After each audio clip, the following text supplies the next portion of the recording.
Hello மக்களே, நான் உங்கள் விஜய் பிரபா பேசுகிறேன். இந்த கோயிலை தெரியாதவங்க யாருமே இருக்க மாட்டீங்க. சென்னையில் இருக்கிற வடபழனி முருகன் கோயில் தாங்க நான் சொல்கிறேன். சென்னையில் இருக்கிற ஒவ்வொரு நாளுமே இந்த கோயிலுக்கு நான் போகாமல் இருந்ததே இல்லை. அவ்வளோ குட் வைப்ரேஷன், நிறைய ஸ்பெஷல் இருக்குது. எனி டைம் அன்னதானம் கொடுக்குறாங்க.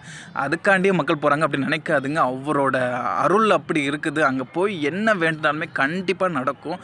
நான் ஒரு நாள் கூட நான் மிஸ் பண்ணதில்லை, இந்த கோயிலுக்கு போகாமல் இருந்ததில்லை.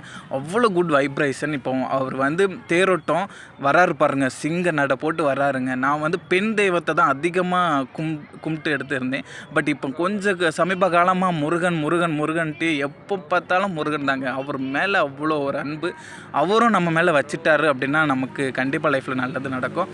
இந்த கோயிலில் தியான மடம் இங்கே இருக்குங்க. இங்கே உள்ளே போய் ஒரு 10 நிமிஷம் இருந்தால் போதும், வாழ்க்கையில் என்னெல்லாம் நம்ம நினச்சோமோ அதெல்லாம் மாறி நம்மளுக்கு ஒரு நல்ல வைப்ரேஷன் கொடுக்கும். நான் லாஸ்ட் நாளுங்கிறதுனால கொஞ்சம் ஃபீல் ஆகிடுச்சு. இனி நான் எப்போ போவேன், முருகரை பார்ப்பேன்ட்டு ரொம்ப கஷ்டமாக இருக்குது. மிஸ் யூ முருகா, உன்னை பார்க்காம நான் இருக்கவே முடியாது என்னால்.